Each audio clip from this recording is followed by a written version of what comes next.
ഇന്ന് നമ്മളെ മഠത്തിൽ 16ാമത്തെ വാർഷികമാണ്. അതായത് ഡിസംബർ 7 ഞായറാഴ്ചയാണ് ഇതുണ്ടായിരുന്നത്. ഞാൻ അപ്ലോഡ് ചെയ്യാൻ കുറച്ച് വൈകുന്നേ ഉള്ളൂ. എന്താണെന്നറിയില്ല, ഇപ്പോൾ കുറച്ച് ദിവസമായിട്ട് ഞാൻ ഇങ്ങനെയാണ്, ഭയങ്കര മടി. ഇതിൻ്റെ ബേക്കിലെ ഇതുപോലുള്ള മുമ്പേ എടുത്ത കുറച്ച് വീഡിയോസ് ഇനി വരുന്നതായിരിക്കും കേട്ടോ. ഞായറാഴ്ച സന്ധ്യക്ക് ഭജനവും തിങ്കളാഴ്ച ഉച്ചക്ക് നല്ല സദ്യയും പിന്നെ രാത്രിക്ക് ഗാനമേളയായിരുന്നു കേട്ടോ ഉണ്ടായത്. ഗാനമേളക്ക് വന്നത് പാട്ട് ഫാമിലിയാണ്. പാട്ട് ഫാമിലിനെ എല്ലാവർക്കും അറിയുമെന്ന് വിചാരിക്കും. ഭജന ആയതുകൊണ്ട് തന്നെ കുറേ ആൾക്കാരുണ്ടാവും. അതുപോലെ തന്നെ കുറേ നെയ്പ്പത്തിൽ ചൂടാറുണ്ടായിരുന്നു. ഭജനം തുടങ്ങിയിട്ടുണ്ടായിനി. ആ സമയത്താണ് നമ്മളിപ്പുറത്തുനിന്ന് പത്തല് ചുടുന്നുണ്ടായത്. പോരാണ്ട് മറ്റു മഠത്തിലെ സ്വാമിമാരും ഉണ്ടായിനെ. അതിലെൻ്റെ അനിയൻ ഋത്തുസ്വാമിയും ഉണ്ട്. പരമാവധി ഞാൻ എൻ്റെ അനിയനെ വീഡിയോ എടുക്കാൻ വേണ്ടിയിട്ട് നോക്കീനെ. ബട്ട് ഋത്തുസ്വാമി അവിടെ ഇടയിൽ പോയിട്ടായിരുന്നു ഇരുന്നിനി, അതുകൊണ്ട് എടുക്കാൻ പറ്റിയിട്ടില്ല കേട്ടോ. പിന്നെ ഒരു കുഞ്ഞു മാളികപ്പുറം ഉണ്ടായിരുന്നേ, നല്ല രസം ഉണ്ടായിരുന്നു. അത് ചൊല്ലുന്നത് കേൾക്കാൻ വേണ്ടിയിട്ട് ഞാൻ നിങ്ങൾക്ക് ഇപ്പം കാണിച്ചു തരാം കേട്ടോ.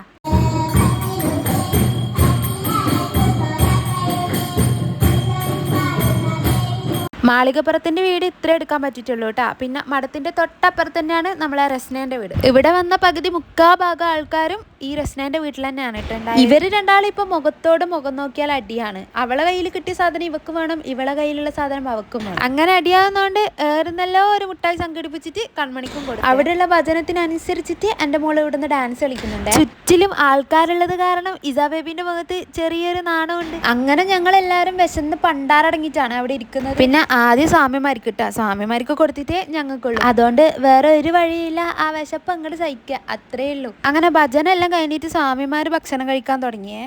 അത് കഴിഞ്ഞിട്ട് നമ്മളും ഭക്ഷണം കഴിക്കാനിരുന്നു. ബട്ട് വീഡിയോ എടുക്കാൻ പറ്റിച്ചില്ല കേട്ടോ. പിറ്റേന്ന് നമ്മളെ തിരുവാതിരയും പിന്നെ ഡാൻസ് പ്രോഗ്രാംസും ഉണ്ട്. അപ്പോൾ അശ്വതി അവളുടെ സെറ്റ് മുണ്ടെല്ലാം ഇസ്തിരി ഇട്ട് വെക്കുമ്പോൾ എൻ്റെതും ഇസ്തിരി ഇട്ട് വെച്ചിട്ടുണ്ടായിരുന്നു. അങ്ങനെ ഞാൻ എൻ്റെ സെറ്റ് മുണ്ട് എടുത്തിട്ട് നേരെ വീട്ടിലേക്ക് പോവാണ്. ഇനി ഡാൻസിൻ്റെയും തിരുവാതിരൻ്റെ വീഡിയോ ഒക്കെ നാളെ കാണാം. Tata, bye bye, see U.